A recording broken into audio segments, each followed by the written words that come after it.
intelligent black man in this audience, no intelligent black woman in this audience want little white boys and little white girls coming to marry their sons and daughters and in return introducing your grandchildren as little half-white, green-eyed, blonde-haired Negroes. Hey, black people staying black? That's cool.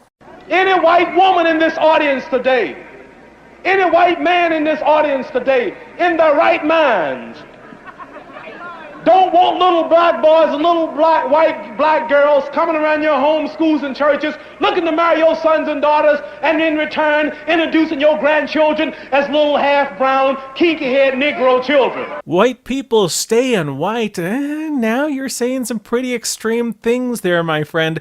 Are you sure you're not a genocidal maniac who wants to kill all non-whites? But really, race mixing, or as Muhammad Ali referred to it, blood mixing, is sort of new in a way. And what I mean by that is, it wasn't that long ago that race mixing was largely against the law around the world, and only if you're more young might you think that it's quite normal, and chances are you'll really think it's normal if you're young and get exposed to a lot of media. For some reason, the media really is full of race-mixed couples. Much more than real life. In media, pretty much the only portrayal of people who are against race mixing is like the evil white racist dad who doesn't want his daughter to date a Negro, right? Sometimes you'll also see the Jewish parents who don't want their child to marry a Goyim, but that's not normally portrayed as evil and racist. At worst, it's sometimes like old-fashioned, right? Now, why the difference between how whites and Jews are depicted? Well, because of reasons. So really, open race mixing, like some people do today, is sort of more of a recent experiment. And like all good experiments, we need to observe the results. What happens when we bring the races together in blood mixing? Do great things happen? Is diversity our strength, even in our families? Or maybe it's not great. How about things we don't like? Murder? Violence? First, let's establish the baseline for homogeneous marriages. Two white people get married. How often do these people kill each other? Well, for every 100,000 couples, about 1.25 couples will have a murder per year if they're a white couple. How about for black people? For every 100,000 black couples, 5.33 will kill each other. And for every 100,000 Asian couples, 0.94 murders will occur per year, so that's about 1, right? Now, the first thing we notice is there's a difference between the races. Some races appear to be more violent than others in this case, or at least more murderous than others, with the data we're looking at right now. But more importantly, if we had to guess on interracial marriage numbers, what would we guess, right? So, for example, if we were looking at whites and Asians, we might guess that the interracial murder number would be directly in between the Asian and the white number if there was no special information about the race there at all. If race didn't matter at all, it would be in between.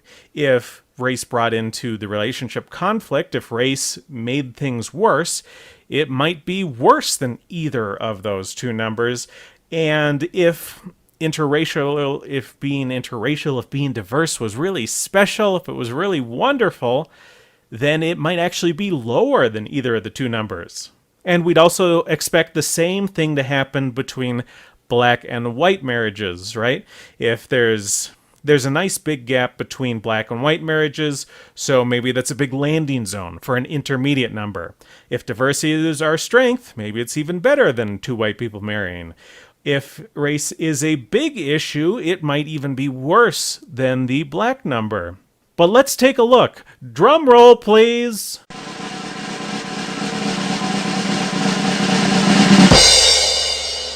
Race is a big issue. The absolute most violent relationship for a white woman to be in is with a black husband. Black husbands are over twice as likely to kill their white wives than their black wives. And, similarly, the most dangerous place for a black woman to be is with a white husband. White husbands are over 3 times more likely to kill their black wives than their white wives. And it's the same deal with husbands, right? Black wives kill their white husbands more than white men and white women kill each other in, spousal homicide.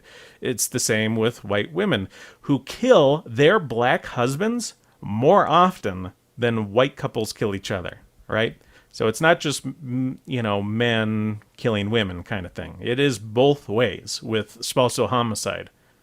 I found an interesting paper titled Intimate Partner Violence in Interracial Relationships, published in the Journal of Family Violence, and this paper has some pretty interesting facts.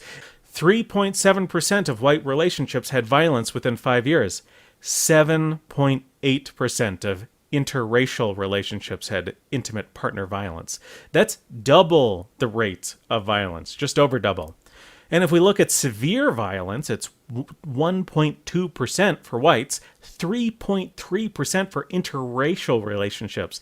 That means interracial relationships have about as much severe violence as white couples have any form of violence. And what happens when interracial relationships do actually produce children? Well, look at multiracial children. Their situation doesn't look good. From a study of over 2,000 kids in Seattle, average age of about 13, white kids and black kids were about the same in their likelihood to experiment with crack or cocaine, but both of those groups were less than half as likely as interracial kids who have used crack or cocaine. We're talking about 13 years old on the average. Interracial kids also led the way in huffing inhalants, drinking alcohol, smoking cigarettes and marijuana, and have gotten high on drugs in general. Multiracial children are more likely to have hurt someone badly in a fight. Their fights are much more serious often. They're more likely to have carried a gun. And we're not talking about, Billy's going out hunting with his dad. These are kids in Seattle carrying a gun to, like school or to the playgrounds or on the street or whatever. Interracial kids are also more likely to have carried a knife and twice as likely to have stabbed someone. That's huge. I think these statistics are super important. They tell us a lot. These people who are engaging in race mixing, they're not secretly KKK members. They're not secretly Nation of Islam members who are trying to hide their affiliation with a scheme to marry outside their race. These are the most enthusiastic people who are interested in interacting across racial lines. These are like the least racist people in society, if you want to think about it that way. And even with these people, these saints who want to put race behind us because we're all the same inside, even for them, race creates violence in their lives. This new way of legally allowing race mixing and the constant media promotion of race mixing has been an experiment. And the experiment has failed. It was a mistake to have even tried this in the first place. It's not just the evil white father, like in the media, who should be stopping their children from race mixing. Every good black father should be stepping in to stop his black children from race mixing. Every good Asian father needs to step up and prevent their children from race mixing. Race mixing is bad for marriages. Race mixing is bad for children. No one should be doing it. The people who do it are either completely naive and they've been fooled by the media into believing race mixing is some sort of wonderful thing, or they're giving in to some sort of primal urge and they simply don't care about their actions and the consequences they have. And they certainly don't care if their children have to pay for what they've done. They don't care about the hardships that come from being raised by mixed parents.